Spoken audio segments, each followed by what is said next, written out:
জাহাজে যখন কন্টেনারগুলো তোলে, জি কন্টেনার, হ্যাঁ জাহাজগুলোতে তো একটার পর একটা যখন এরকম করে রাখে, হ্যাঁ ওইটা তো কোনো দড়িতে বা চেন দিয়ে বাঁধে না, এভাবেই থাকে তো। হ্যাঁ ভাবি তো জাহাজ যদি কাটকুট হয় যে স্রোতে যখন এরকম দোলে, না, ওটা উপর থেকে একটা ইয়ে পড়ে, উপর থেকে চেইন কবজা পড়ে, বেল্ট দেয়া থাকে না? চেইন।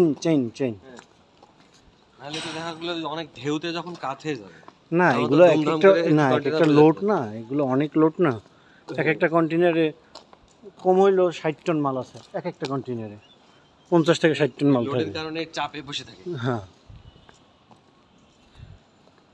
কমলাপুরের তো এখন তো বেড়া দিয়ে দিয়েছে এই সাইডটা, কথা বলেন আর ও বড় আমরা ছিল? তো, হ্যাঁ ওই সাইডে আমরা সব ঘুরতাম, এদিক দিয়ে ওদিক দিয়ে ভিতরে যাইতাম না।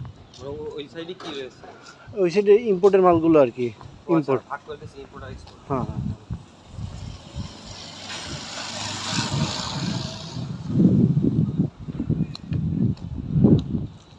আর না ভাগ করলে তো ঝামেলা আছে। এই সাইডে আছে না, হ্যাঁ। যত মাল আসবে ওই রেলে যা আসবে, রেলে আইসে তারপরে এই মালগুলো আবার এই রেলে চলে যাবে চট্টগ্রাম। রেল লাইনটা কোন জায়গায়? এই তো রেল লাইন, তো আমার ভিতরে, আপনি দেখেন কখনো?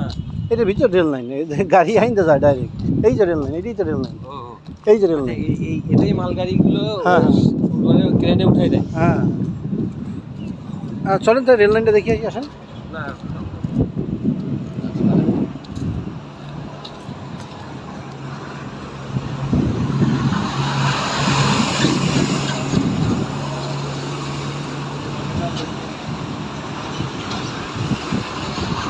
কন্টিনিউ সবাই দেখি, ইম্পোর্ট এক্সপোর্ট।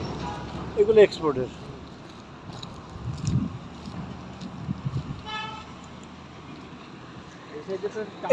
এটা বাইরেই তো বাইরের না রাস্তা। ওই টানেলটা কোন জায়গায় গেছে?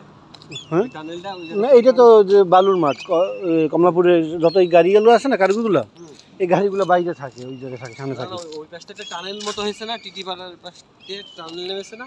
তাই হ্যাঁ, টানেল বানাইছে ওই রেল লাইনের ক্রসিং এর তলা দিয়ে।